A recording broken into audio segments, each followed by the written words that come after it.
रसिक हो नमस्कार. मी युगंधरा वळसंगकर. कलारंगामध्ये आपणा सर्वांचं मनपूर्वक स्वागत. मंडळी, आतापर्यंत मी अनेक कवींचं लेखकांचं साहित्य आपल्या पुढे सादर केलं. आज मी एका कवीशी गप्पा मारणार आहे. तरुण पिढीचं प्रतिनिधित्व करणारा हा कवी, त्याच्या काव्य प्रवासाविषयी, त्याच्या काव्य संग्रहाविषयी आपण जाणून घेऊया त्याच्याचकडून. चला तर मग त्याच्याशी गप्पा मारूया. त्याचं नाव आहे कवी संकेत म्हात्रे. संकेत, तुझं कलारंगमध्ये अगदी मनापासून स्वागत. धन्यवाद धन्यवाद. एकतर आधी 2 महिन्यापासून आपण फक्त फोनवरच मेसेजेसद्वारे बोलतोय. आज योग आलाय. फायनली आपल्याला आज सगळं जुळून आलंय आणि आज फायनली आपण भेटतोय. गेले 15 वर्षापासून तू काव्य लेखन करतोय, कविता वाचन, विविधांगी असे प्रयोग तू करतोय सातत्याने. तर तू पहिली कविता केव्हा केलीस आणि तुला कसं उमगलं तुझं कवी मन, ते मला सांग. एक तर खूप अशी चांगली गोष्ट ही होती की सतत मला पुस्तकांचा सहवास लाभायचा. घरामध्ये एक वाचनाचं फार सुंदर असं सगळं वातावरण आहे, होतं, अजूनही आहे ऍक्च्युली. आणि त्याच्यामुळे सतत पुस्तकांबरोबर किंवा पुस्तकांच्या सहवासात असायचो. आणि त्याचबरोबर बऱ्याच इतर कवींच्या कविता सुद्धा ऐकायला मिळायच्या.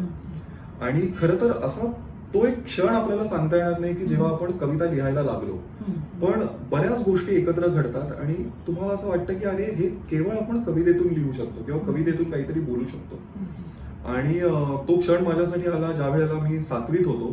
फार लवकर, म्हणजे फारच लवकर. आणि म्हणजे तेव्हापासून मी लिहायला सुरुवात केली. पण त्यावेळेला मी काही असं लिहायचो. आणि 7वी मध्ये असताना मी एक कविता लिहिली होती. ती मी तुम्हाला वाचून दाखवू का? खूप इंटरेस्टिंग गोष्ट आहे की इंटरेस्टिंग गोष्ट अशी आहे की ही जी पहिली कविता आहे माझी, ती अंधारावरती आहे. आणि ही कविता लिहिल्यानंतर जेव्हा मी ती पहिल्यांदा वाचून दाखवली तेव्हा सगळे अचंब्यातच पडले होते. तर मी सुरुवातीला तुम्हाला ही कविता वाचून दाखवतो आणि मग जो घडलेला किस्सा आहे तो सुद्धा तुम्हाला सांगतो. एकदा तरी मला अंधाराला गच्च मिठी मारायची आहे. मला अंधाराला गच्च मिठी मारायची आहे. बघायचंय त्याच्या अमर्याद डोळ्यांमध्ये. थंड बोटांनी मिटायच्या आहेत त्याच्या पापण्या. थंड बोटांनी मिटायच्या आहेत त्याच्या पापण्या. पुसायचे त्याचेही अश्रू. लेप लावायचा आहे त्याच्या जखमांवर. जमलंच तर त्याला काही निरागस कवडसे उसने द्यायचे. जमलंच तर त्याला काही निरागस कवडसे उसने द्यायचे. त्याच्या अथांग देहावरून मायेचा हात फिरवायचा आहे. विचारायचंय, कुठून जन्मलास आणि कुठे संशील. कुठून जन्मलास आणि कुठे संशील. एकदा तरी त्याच्याच काळ्या कुट्ट होडीतून त्यानेच बांधलेल्या चंद्रहीन प्रदेशात पोहोचायचंय. आणि मग त्यालाही पार करायचंय. आणि मग त्यालाही पार करायचंय. तेव्हाच मला दिव्याचा एक दरवाजा उघडता येईल. मला दिव्याचा एक दरवाजा उघडता येईल एकदा तरी. क्या बात आहे. 7वीत असताना तुला ही कविता सुचली म्हणजे खूपच ग्रेटच आहेस तू. ही कविता ऐकल्यानंतर बाबांची प्रतिक्रिया काय होती? कारण मला रसिकांनाही सांगायला आवडेल की सुप्रसिद्ध कवी अरुण म्हात्रे यांचा सुपुत्र संकेत म्हात्रे, आपण त्याच्याशी गप्पा मारतोय. तर मला नक्कीच आवडेल ऐकायला की बाबांची प्रतिक्रिया काय होती, त्यांना कसं वाटलं तुझं लेखन. एकतर मी इंग्रजी मीडियम मधला मुलगा, त्याच्यामध्ये जास्तीत जास्त माझं वाचन इंग्रजीतलं होतं. म्हणजे मराठी पुस्तकं कमी, पण दर सुट्टीमध्ये मी जाऊन सगळ्या इंग्रजी कादंबऱ्या वाचायचो. तर त्याच्यामुळे इंग्रजी वाचणारा, इंग्रजी माध्यमातला मुलगा अचानक मराठीत लिहायला लागला याचा फार मोठा अचंबा होता. फक्त बाबांनाच नाही तर घरच्यांना, सगळ्यांनाही. आणि अजूनही जेव्हा मी घरी बोलतो सगळ्यांबरोबर तर अधिक म्हणजे जास्तीत जास्त उच्चार माझे इंग्रजी मधले असतात, कारण माझा सराव इंग्रजी लिखाणातला जास्त आहे. तर त्यामुळे हा एक फार मोठा अचंब्याचा प्रश्न होता. पण त्याहूनही जास्त एक गमतीशीर गोष्ट अशी आहे की त्यावेळेला बाबांकडे सगळे कवी जमायचे आणि सगळेच कवी त्या जमल्यानंतर आपापल्या कविता वाचून दाखवायचे. आणि केवळ कविताच नाही तर जे चांगलं उत्तम साहित्य आहे त्याचा सगळा अभ्यास व्हायचा, चर्चा व्हायची, संवाद व्हायचा. खूप मोठी अशी ही देणगी मला मिळाली होती आणि त्याबद्दल मी फार ऋणी आहे बाबांचा ह्या बाबतीत. संस्कारच तुझ्यावर लहानपणापासून कवितेचे संस्कारच होत गेले असं म्हटलं तरी हरकत नाही. कारण दिग्गज अशोक नायगावकर, किशोर कदम आणि मला वाटतं एक खोली सेपरेट बाबांची होती. नाही, ही खूपच सुंदर गोष्ट घडली होती माझ्या आयुष्यात की आम्ही जिथे राहायचो श्रीनाथ अपार्टमेंट मध्ये त्याच्याबरोबर मुलुंडला, आणि त्याचबरोबर तिकडेच मुलुंडला थोडंसं पुढे मनोहरवाडी नावाची एक जागा आहे. तर त्या मनोहरवाडीमध्ये बाबांनी एक छोटीशी खोली घेतली होती जी त्यांच्या लिखाणापुरती अशी होती. आणि तिकडे हे सगळे कवी जमायला लागले आणि मी खूप लकी आहे ह्या गोष्टीबद्दल की मला या सगळ्या कवींचा सहवास लाभला त्यावेळेला. म्हणजे नलेश पाटील, अशोक नायगावकर, त्यानंतर किशोर कदम, सतीश सोळंकूरकर, किरण गेले, आणि एवढंच नाही तर मला संगीतकारांचा सहवास लाभला. म्हणजे मिथिलेश पाटणकर, कौशल इनामदार, मिलिंद जोशी, हे सगळे संगीतकार तिकडे यायचे. मग गीतकार हळूहळू यायला लागले, मग हळूहळू साहित्यिक यायला लागले, मग पत्रकार यायला लागले. असे सगळे लोक तिकडे जमायला लागायची आणि यांच्याबरोबर सतत मला कार्यक्रम करता यायचा, यांच्याबरोबर सतत मला बोलता यायचं. तर ही खूप मला मोठी उपलब्धी मिळाली होती. तर झालं असं की हे सगळेजण यायचे आणि मग कविता वगैरे वाचून दाखवायचे. आणि एक दिवस म्हणजे मी अगदी 7वी 8वीत असेल आणि कविता ही सगळी लिहून झालेली होती आणि सगळ्यांची अशी फेरी व्हायची कवितेची. तर माझ्यावरती येऊन थांबलं आणि सगळ्यांनी बघितलं असं माझ्याकडे की काही लिहिलंयस का. आणि मी सांगितलं की मी एक छोटीशी कविता लिहिली आहे तर ती तुम्हाला आज वाचून दाखवायची. तर मी वाचून दाखवली कविता आणि त्यानंतर मला आठवतंय की सगळे कवी होते. आय थिंक नलेश पाटील होते, चंद्रशेखर सानेकर होते आणि त्याने वाह क्या बात है असं म्हटलं. आणखी काय कमी आहे, म्हणजे एवढी दाद मिळली, एवढ्या मोठ्या व्यक्तींकडून तुला दाद मिळाली त्या वयात. खरंय. आणि ही खूप मोठी आणि खूप महत्वाची गोष्ट झाली माझ्या बरोबर. त्यावेळेला मला लक्षात आलं की आपण कवी आहोत आणि आपल्याला कवी म्हणून काहीतरी करता येऊ शकतं लोकांसाठी, स्वतःसाठी. आणि मी त्याच्यानंतर केवळ तेच करत गेलो. मी फक्त कविता लिहित गेलो आणि ती लोकांना ऐकवत गेलो. तुझा पहिला काव्यसंग्रह सर्व अंशातून आपण, द कोऑर्डिनेट्स ऑफ अस, हा द्वैभाषिक काव्यसंग्रह, हो. या मागची म्हणजे ही संकल्पना आणि रोशेल कोतकर आणि तू असं दोघांनी मिळून तुम्ही हा काव्यसंग्रह केला, याविषयी सांग ना. एकतर मला तुम्हाला हे खरोखरच सांगावं असं वाटतं की मराठीमध्ये अशा पद्धतीची जी एक्सपेरिमेंट आहे, जो प्रयोग आहे तो क्वचितच झाला असेल ज्याच्यामध्ये एक मराठी कवी आणि एक इंग्रजी कवयित्री एकमेकांचं काम अनुवादित करतात आणि ते एकाच पुस्तकात येतं. तर सर्वप्रथम मला तुम्हाला हे सांगावं वाटतं की हे कदाचितच एक असं पुस्तक असेल ज्याचे 2 टायटल आहेत. एक आहे सर्व अंशातून आपण, जे मराठीतलं आहे, आणि दुसरं आहे द कोऑर्डिनेट्स ऑफ अस, जे इंग्रजीमधलं टायटल आहे.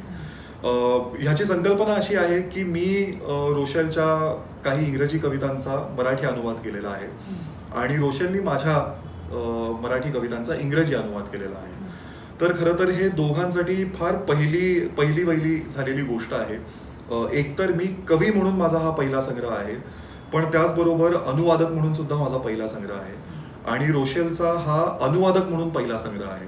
तर अशा या पहिल्याच सगळ्या गोष्टी आहेत ज्या या संग्रहातून जुळून आलेल्या आहेत. आणि केवळ एवढंच नाही तर मराठी आणि इंग्रजी दोन्ही कविता आणि त्यांचे अनुवाद असा सुद्धा हा झालेला एक पहिला कविता संग्रह आहे. याबद्दल खूप इंटरेस्टिंग अशी गोष्ट आहे की माझा जो सगळा वावर आहे तो सगळा वावर केवळ मराठी कवितेत पुरता असा कधीच नव्हता.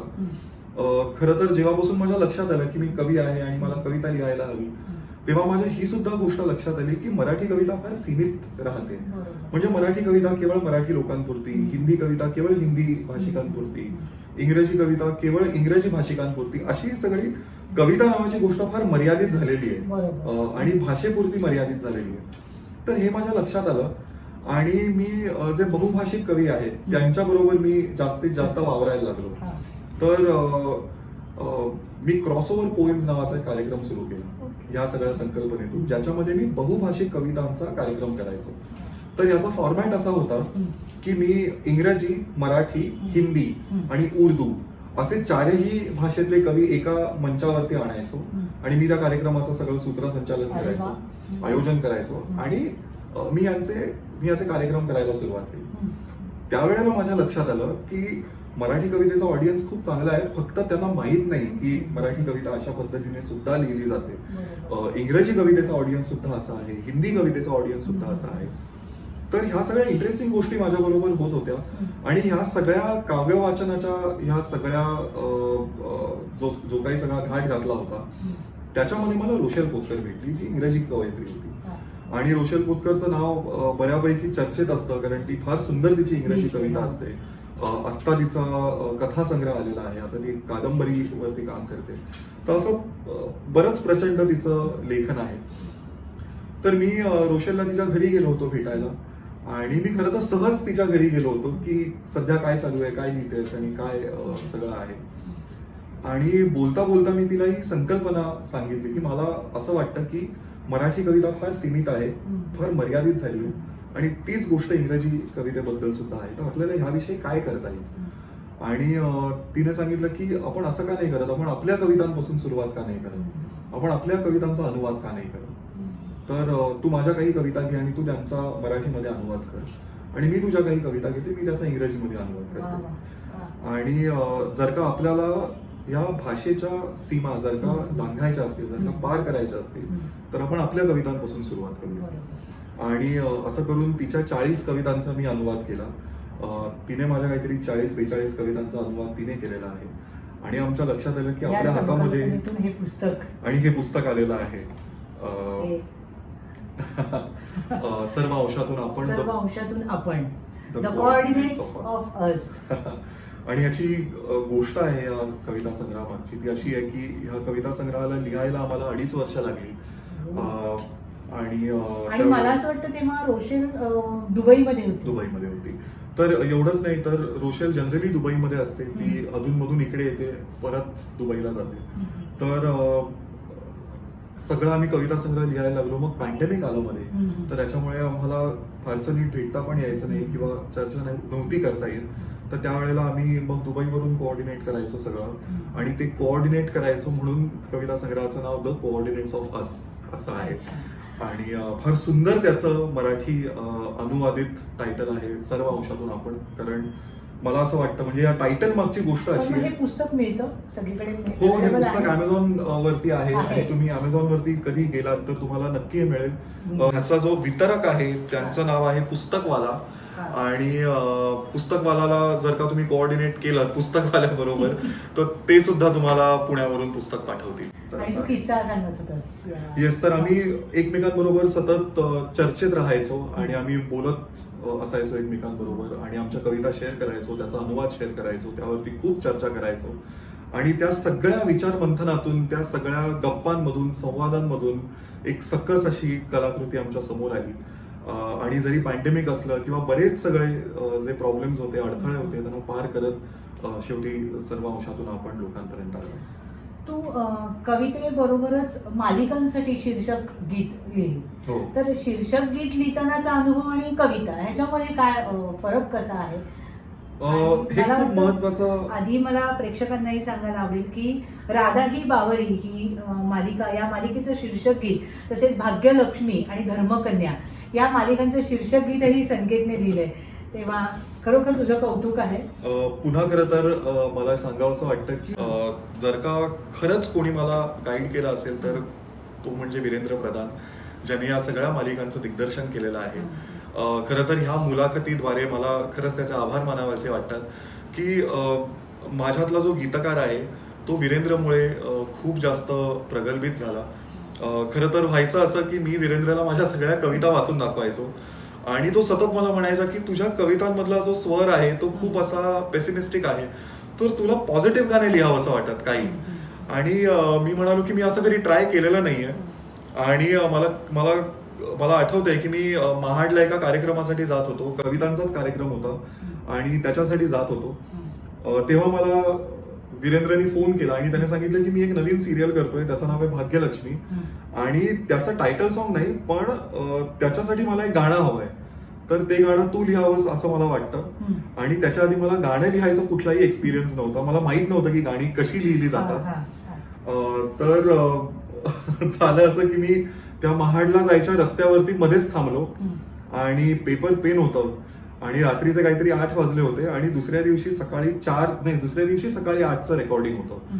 तर मला त्याच्या आत हे गाणं लिहून द्यायचं होतं आणि मला काही एक्सपिरियन्स नव्हता गाणं लिहायचा. आणि ते 8 वाजता गाणं लिहायला बसलो आणि पहाटे 4 वाजता ते गाणं माझं पूर्ण लिहून झालं आणि त्याला मी ते गाणं पाठवलं आणि 8 वाजता त्याचं रेकॉर्डिंग झालं. आणि त्यावेळेला पहिल्यांदा मला वीरेंद्र म्हणाला की तुला गाणं लिहिता येतं हे तुला आता कळायला हवं. आणि ते गाणं लिहिलं मी भाग्यलक्ष्मीसाठी. मग मला वीरेंद्रने सांगितलं की केवळ त्याच्यावरती थांबून चालणार नाही, तर ह्याच सिरियलसाठी मला अजून 8 गाणी हवी आहेत, तर ती 8 गाणी सुद्धा तूच लिही. तर मग पुन्हा मी ह्याच्यासाठी गाणी लिहायला सुरुवात केली. पुन्हा तो एक वेगळा किस्सा होता की मी परत, आणि दरवेळेला जेव्हा तो सांगायचा तेव्हा मी काही ना काहीतरी कारणाने प्रवासात असायचो.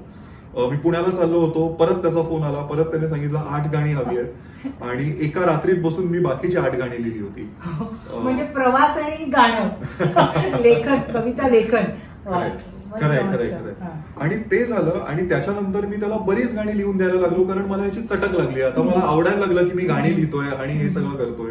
तर मी त्याच्याकडे गाणं घेऊन जायचो आणि वीरेंद्र ते रिजेक्ट करायचा. मी गाणं घेऊन जायचो आणि मी ते आणि तो रिजेक्ट करायचा आणि सतत तो रिजेक्ट करत होता. आणि एक दिवस मी त्याच्याकडे गाणं घेऊन गेलो आणि त्याला सांगितलं की वीरेंद्र, हे गाणं लिहिलेलं आहे, आता तू हे पण रिजेक्ट कर. आणि वीरेंद्र हसला आणि तो म्हणाला की नाही, मला रिजेक्ट नाही करायचंय. माझी एक नवीन सिरियल येते राधाई बावरी नावाची, तर त्याच्यासाठी तू गाणं लिहिशील का? आणि मी गाणं लिहिलं, जे पुन्हा त्यांनी रिजेक्ट केलेलं होतं. आणि असं बराच वेळ आमचा तो सगळा संवाद झाला. आणि मग मी फायनल त्याच्यासाठी गाणं लिहिलं आणि मी सांगितलं की जर का हे नसेल होत तर कदाचित मी गीतकार नाहीये हे मी समजून घेईन. आणि ते गाणं त्याला खूप आवडलं, त्याचे शब्द त्याला आवडले, निलेश मोहरीला त्याचे शब्द आवडले ज्याने संगीत दिले. आणि अशा प्रकारे राधाई बावरी याचं गाणं तयार झालं आणि ते खूप गाजलंही ते गाणं. हो. लोकप्रिय झालं ते गाणं. खरंय. आणि म्हणजे मला तुम्हाला हे सुद्धा सांगावंसं वाटतं की ह्या गाण्यासाठी म्हणजे माझं पहिलं असं शीर्षक गीत म्हणून माझं पहिलं होतं आणि त्या पहिल्या शीर्षक गीताला त्या वर्षीचा झी गौरव पुरस्कार सुद्धा. अरे वा, क्या बात आहे. तर पुन्हा ह्या सगळ्याचं श्रेय मी वीरेंद्रलाच देईन, कारण जर का त्याने पहिली गाणी जर का रिजेक्ट केली नसती तर कदाचित माझ्याकडून ते गाणं लिहून झालं नसतं. तुझी बहीण ऋग्वेदी ती अभिनय क्षेत्रामध्ये आहे, तर तुला नाही वाटलं की आपण अभिनय क्षेत्रामध्ये जावं, असं नाही वाटलं का कधी? नाही, मी खरं तर अभिनय करायचो. म्हणजे मी चंद्रकांत कुलकर्णींच्या सेलिब्रेशन नावाच्या नाटकामध्ये काम केलेलं आहे, त्याचे काहीतरी 150 प्रयोग केले. मग त्याच्यानंतर मी साने गुरुजी नावाचा एक चित्रपट केला होता, त्याच्यामध्ये सुद्धा मी भूमिका केलेली होती. म्हणजे साने गुरुजींचा एक जो अनुयायी होता त्यांची भूमिका मी केली होती, उत्तम पाटील नावाचे.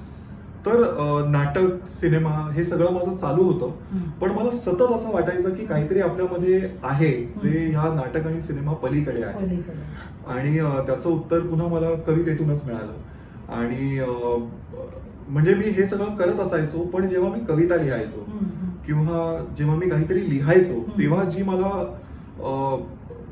जे सॅटिस्फॅक्शन मिळायचं, जे आतून मी समृद्ध व्हायचो, ते मला अभिनय करताना कधी तसं झालं नाही. पण अभिनय करणं किंवा अभिनेत्यांसोबत असणं, कलावंतांसोबत असणं हे मला फार आवडतं, अजूनही आवडतं. तर त्याच्यामुळे ऋग्वेदीकडे जेव्हा मी बघतो भाऊ म्हणून किंवा केवळ भाऊ म्हणून नाही, कवी म्हणून सुद्धा, तेव्हा ती जे काम करते त्याबद्दल मला प्रचंड आदर आणि प्रचंड कुतूहल असतं. कारण मी तिचं काम आतापर्यंत बऱ्याचदा बघत आलेलो आहे. मग ते आसू आणि हसू नावाचं नाटक असू दे किंवा गोष्ट जन्मांतरीची नावाचं तिचं नाटक होतं. मग तिने कगार नावाच्या एका सिरियल मध्ये काम केलेलं होतं आणि मालिका तर तिच्यात उंज माझा झोका वगैरे त्याच्यामध्ये. म्हणजे मला त्याविषयी येस, म्हणजे मला बऱ्याचदा असा अचंबा होतो की ऋग्वेदी खरं तर काही कविता लिहित नाही किंवा साहित्याशी तिचा इतका जास्त फार मोठा असा हे नाहीये. पण तरीही जेव्हा ती अभिनय करते किंवा जेव्हा ती एक सीन करत असते तेव्हा तिच्यामधली जी अभिनेत्री आहे ती फार मला सकस आणि फार कंट्रोल्ड अशी अभिनेत्री वाटत आलेली आहे. कारण तिच्याकडून मी असं कधीच बघितलेलं नाहीये की फार आवाजी तिचा अभिनय झालेला आहे किंवा फार अंडर परफॉर्म केलेला आहे, तिच्या त्या अंडर परफॉर्मन्सला पण तिचा एक सतत एक अर्थ असतो. आणि तो मला फार आवडायचा किंवा तो मला अजूनही आवडतो. ज्या ज्या वेळेला मी तिचे उंच माझा झोकामधले सीन्स बघायचो त्या वेळेला मी ते नोट डाऊन करायचो. बऱ्याचदा मी तिला ते सांगायचो नाही, पण मला माहिती असायचं की इथे तिचा उत्तम अभिनय झालेला आहे. आणि बऱ्याचदा असं व्हायचं की मी तिला फोन करून सांगायचो की रुबेरी हा सीन अप्रतिम केलास तू, म्हणजे दिस इज व्हॉट इज एक्सपेक्टेड ह्या कॅरेक्टरकडून. 2019 साली जयपूर लिटरेचर फेस्टिवलमध्ये देशभरातून आलेल्या संहितांमध्ये तुझी ही संहिता निवडण्यात आली. येस. आणि तुला रजा फाउंडेशनचे अनुदान प्राप्त झाले, याविषयी सांगा. खूप सुंदर किस्सा असा आहे की ही जी संहिता आहे ही रोशननी जयपूर लिटरेचरला पाठवलेली होती. आणि त्यांचा एक फार महत्वाचा भाग असतो की ज्याच्यामध्ये ते देशभरामधून आलेल्या ज्या संहिता असतात, मग तो कविता संग्रह असो, कादंबरी असो, कथा संग्रह असो, तर त्याच्यामधून ते काहीच संहिता निवडतात ज्याला अनुदान प्राप्त होतं. तर एक जवळजवळ खूप सगळी पुस्तकं आली होती, हजारोच्या संख्येने पुस्तकं आलेली होती. आणि त्याच्यामधून त्यांनी 10 ते 12 संहिता निवडल्या होत्या आणि त्यांना जयपूरला बोलवलेलं होतं. तर आम्ही तिकडे गेलो जयपूरला आणि आम्हाला एक प्रेझेंटेशन करायचं होतं ह्या कविता संग्रहाचं. प्रत्येकाला आपापल्या कविता संग्रहाचं किंवा आपल्या संहितेचं प्रेझेंटेशन करावं लागतं आणि मग त्यातून ज्यांची निवड होते त्याला रजा फाउंडेशनचं अनुदान मिळतं. तर जेव्हा आम्ही तिकडे गेलो जयपूर लिटरेचर फेस्टिवलमध्ये, त्यावेळेला एकतर सगळे महत्वाचे आणि मोठे सगळे इंग्रजी कवी, हिंदी कवी आणि इतर भाषिक सगळे कवी होते. आणि मला फार मनापासून तुम्हाला सांगावं असं वाटतं की त्यावेळेला त्या वर्षी मराठीतून केवळ एक मी तिकडे कवी म्हणून गेलो होतो आणि मराठी भाषेचं प्रतिनिधित्व करण्याचा मला तिथे योग आला. आणि खूप मोठी गोष्ट आहे माझ्यासाठी आणि मराठी भाषेसाठी सुद्धा. तर आम्ही तिकडे गेलो आणि आम्ही आमच्या संहितेविषयी बोलत होतो. तर त्यावेळेला माझ्या लक्षात आलं की कवितेविषयीच फार मोठी उदासीनता असते प्रकाशकांमध्ये. आणि जसं जसं आम्ही त्या प्रकाशकांसमोर हे सगळं करत होतो, मोठं प्रेझेंटेशन देत होतो, त्यावेळेला 2 ते 3 प्रकाशक उठून गेले. ओके, कारण कवितेसाठी किंवा कविता कोण वाचणार असं सगळं चालू होतं. पण त्याच ऑडियन्समध्ये अशोक बाजपेयी नावाचे कवी बसले होते. आणि अशोक बाजपेयी आपल्या सगळ्यांना माहिती आहे की भारतीय कवितेतलं फार मोठं नाव आहे, हिंदी कवितेतलं फार मोठं नाव आहे. तर ते ऑडियन्समध्ये बसले होते आणि त्यांनी आमच्या कविता ऐकल्या तिकडे आणि ते उठून उभे राहिले आणि ते म्हणाले की बाकी सगळं एकीकडे राहिलं, तुमचा कविता संग्रह मी काढेन असं त्याने सांगितलं. आणि अशोक बाजपेयी हे रजा फाउंडेशनचे ट्रस्टी आहेत. तर त्यांनी हे सांगितल्यानंतर त्यावेळेला आमच्या लक्षात आलं की आम्हाला अनुदान प्राप्त झालेलं आहे. आणि त्या वर्षी केवळ 2 संहितांना शॉर्टलिस्ट केलं गेलं आणि त्याच्यामध्ये सर्व अंशातून आपण द कोऑर्डिनेट्स ऑफ असं होतं. तर ही खूप मोठी गोष्ट होती. पुन्हा याच्यासाठी मला रोशनला थँक्स म्हणावं असं वाटेल, कारण ही सगळी तिची मेहनत आहे. तिने हे सगळं केलेलं होतं आणि जयपूरपर्यंत ती येऊन गेलेली होती पुस्तक. तू कविता कॅफे नावाचं युट्यूब चॅनल सुरू केलं, तर तो उद्देश काय उद्देशाने तू सुरू केलं? तुम्हाला हे सांगावं असं मला वाटतं की माझा सगळा जो वावर होता, हा सगळा वावर माझा इंग्रजी कवींबरोबर, हिंदी कवींबरोबर असायचा. आणि मी बघायचो की ते सुंदर आणि फार सुंदर पद्धतीनं त्यांच्या भाषेतल्या कवींना डॉक्युमेंट करतात. म्हणजे त्यांचे सुंदर असे व्हिडिओ बनवले जातात, मग ते सगळीकडे पोहोचवले जातात, मग त्या कवींना बोलवलं जातं आणि मग त्यांचं कविता वाचन होतं. असं मराठी कवितेत होत नव्हतं, किंवा जे व्हायचं ते सुद्धा फार जुजबी असायचं, किंवा जी व्हिडिओजची जी निर्मिती व्हायची ती सुद्धा इतकी चांगली नव्हती, सुमार होती अगदी.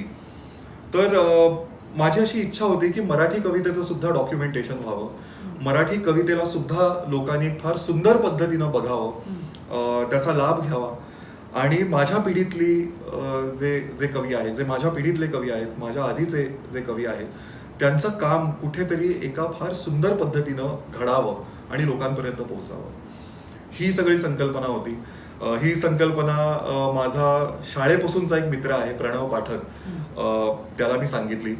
आणि प्रणव पाठक म्हणजे आमच्या दोघांमधली मैत्री फारच घनिष्ठ आहे.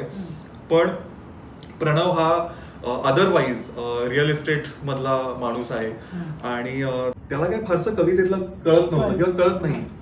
पण त्याने ही संकल्पना ऐकली आणि तो म्हणाला की हे मला तुझ्याबरोबर करायचंय.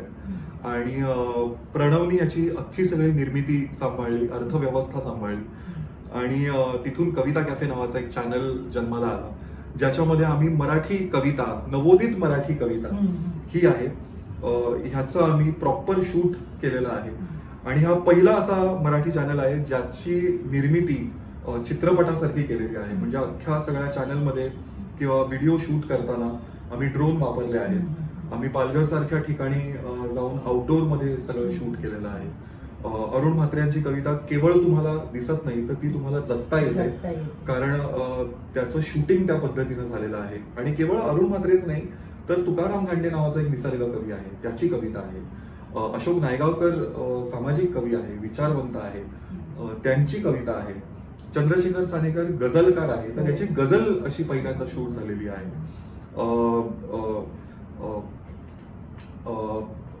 शाहीर संभाजी भगत आहेत, त्यांची कविता आहे, तर त्यांची कविता एका वेगळ्या पद्धतीने आम्ही शूट केलेली आहे. तर असं सगळं आम्ही ह्या कवितेतून किंवा या चॅनल मधून आम्हाला करायचं होतं किंवा करायचं आहे, जिथे मराठी कविता आणि त्याची समृद्धी तुम्हाला त्याच पद्धतीनं जगता येईल आणि बघता येईल ज्या पद्धतीनं ती लिहिली आहे आणि ज्या पद्धतीनं त्याची अनुभूती मिळाली. बरोबर, नक्कीच. आणि मला असं वाटतं कलारंगाच्या ह्या माध्यमातून पण मी नवोदित कवींना व्यासपीठ मिळवून देण्याचा एक माझा उद्देश आहे तोच, की कलारंगाच्या माध्यमातून पण अनेक नवीन कवींचं, अनेक नवीन लेखकांचं साहित्य रसिकांपर्यंत पोहोचावं. खरंय. आणि खूप महत्वाची गोष्ट आहे जी तुम्ही करताय आणि त्याबद्दल तुमचे मनापासून आभार आणि खूप खूप स्वागत. हो हो. आणि तुझा आता नवकोरं हा कार्यक्रम तुम्ही करताय, स्पृहा जोशी, आदित्य दवणे, प्रथमेश पाठक आणि तू असे मिळून नवकोरं. मला रसिकांनाही सांगायला आवडेल की नवकोरं नावाचा कवितांवर हा कार्यक्रम हे लोक सगळीकडे प्रयोग करतायत. तुम्हाला नक्कीच तो आवडेल. तुम्हाला जर वाटत असेल आपल्याकडे प्रयोग ठेवावा तर नक्कीच यांना संपर्क करा. आणि खूप सुंदर अप्रतिम कविता ते सादर करतात आणि त्याविषयी फार छान बोलतातही. धन्यवाद. एक पुन्हा एकदा नवकोरबद्दल मला सांगावं असं वाटेल की ही सगळी संकल्पना स्पृहा जोशीची आहे. आणि स्पृहाला मी आय थिंक 3-4 महिने आधी भेटलो होतो आणि ती फार सुंदर सगळे व्हिडिओज करते, कविता शूट करते, कविता वाचनाचे कार्यक्रम करते, त्याचं वेगळे तिचे युट्यूब व्हिडिओज ती शूट करत असते आणि फार सुंदर सगळं तिचं काम चालू असतं. तर तिला भेटलो होतो आणि त्यावेळेला आमचं सगळं बोलणं सुरू झालं की आपल्याला असा कुठला कार्यक्रम करता येऊ शकतो का ज्याच्यामध्ये आपल्या पिढीतली जी कविता आहे ती कविता आपल्याला लोकांपर्यंत सादर करता येईल. आणि ह्या संकल्पनेतून नवकोरं असा हा कार्यक्रम, ह्या कार्यक्रमाची संकल्पना आली. आणि संकल्पना अशी होती की आमची जी पिढी आहे ती आता लिहू लागलेली आहे, तिच्यामध्ये एक वेगळा प्रगल्भपणा आलेला आहे. बरोबर, मला तेच म्हणायचं की नवी पिढी कवितेकडे बघायला लागली आहे आता. आणि तुमच्या या प्रयोगाने तर नक्कीच मला असं वाटतं प्रत्येक नव्या पिढीमध्ये ही कविता जगेल असं मला तरी वाटतंय. नाही, खरंच आहे. आणि मी असो किंवा आदित्य असो किंवा प्रथमेश किंवा आमची बाकीचे सगळे मित्र असो, म्हणजे मला ना इथे बाकीच्या सगळ्या कवींचं सुद्धा नाव घ्यावं असं वाटतं की एक रत्नमाला शिंदे आहे जी फार सुंदर कविता गझल लिहिते, पूजा भडांगे आहे, प्रथमेश तुगावकर आहे, शशिकांत कोळी आहे, नामदेव कोळी आहे, बरेच आहेत, विजय बेंद्रे आहे, श्रीपाद जोशी आहे. तर ही सगळी जी मंडळी आहेत फार सुंदर लिहित आहेत, खूप सुंदर सगळं त्यांचं सादरीकरण चालू आहे. तर मला असं वाटतंय की आमची पिढी आता पुढे येऊ लागलेली आहे आणि कुठेतरी आपण कवितांचे कार्यक्रम करावे, आमच्या कविता वाचाव्या आणि त्यातून एक संवाद घडावा, म्हणून ही अशी एक नवीन संकल्पना होती, एक नवीन प्रयोग होता आणि म्हणून नवकोरं. आणि मराठी पण जपलं जावं. हो, भाषेचा एक फार महत्वाचा आहे की ते सुद्धा मराठी पण जपलं गेलं पाहिजे. खरंय, आताच्या पिढीमध्ये रुजलं पाहिजे मराठी पण. खरंय. आणि ह्यासाठी जे सगळे, म्हणजे केवळ मीच नाही पण माझी अख्खी पिढी आहे ती फार सकस असे प्रयत्न करत असते आणि वेगवेगळ्या पातळीवर ह्याचे प्रयोग होत असतात. केवळ कवितांचे नाही तर साहित्याचे, ललित लेखनाचे, अशा वेगवेगळ्या पद्धतीनं आम्ही आमच्या पद्धतीनं भाषा जपायचा आणि आपल्या भाषेविषयी एक थोडीशी काय म्हणतात त्याला, एक केवळ आदर नाही पण प्रेम असावं, कुतूहल असावं, ह्यासाठी आम्ही सतत काही ना काहीतरी प्रयत्न करत असतो. बरोबर. आणि मला रसिकांना पण सांगावं असं वाटतं की जुनं ते सोनं आहेच. आपण पु ल देशपांडे, वि.वा. शिरवाडकर ह्या सगळ्यांचं वाचूनच आपण खरंच असे संस्कार आपल्यावर झालेले आहेतच. पण नव्या पिढीचं सुद्धा वाचायला काय हरकत आहे? खरंय. ते सुद्धा खूप छान लिहिते झालेत आता. मी उलट सांगतो बऱ्याचदा की तुम्ही आमचं वाचा आणि ठीक आहे तुम्ही नक्कीच आमचं वाचा, पण आमच्या आधी जे कवी लिहून गेलेले आहेत, जे साहित्यिक लिहून गेलेले आहेत, कादंबरीकार ज्यांनी जे जे लिहिलेलं आहे ते मला असं वाटतं जागतिक पातळीवरती फार समृद्ध करणारं आहे. आणि मला असं वाटतं की केवळ आम्हालाच नाही तर तुम्ही या सगळ्या कवींना, सगळ्या लेखकांना, आपल्या आधीच्या पिढींना प्लीज वाचा. कारण त्याच्यामध्ये जे साहित्य आहे, जी जगण्याची जी एक वेगळी प्रगल्भता आहे आणि जे मोठेपण आहे ते त्यांच्याकडून आम्हाला शिकायला मिळतं. अजूनही आम्ही शिकतो. तर ते फार महत्वाचं आपलं संचित आहे जे जपायला हवं. आणि तू आता खरं तर एवढा बिझी तुझं शेड्यूल आहे, तू जाहिरात कंपनीमध्ये पण काम करतोस. सो एवढ्या सगळ्या बिझी शेड्यूलमधून तू मला वेळ दिलास, कलारंगासाठी वेळ दिलास आणि इथे आलास. छान मनमोकळ्या गप्पा झाल्या आपल्या, त्याबद्दल कलारंगातर्फे तुला मनापासून धन्यवाद आणि एक छोटीशी भेट. धन्यवाद आणि खूप खूप मनापासून आभार मला इथे बोलवल्याबद्दल.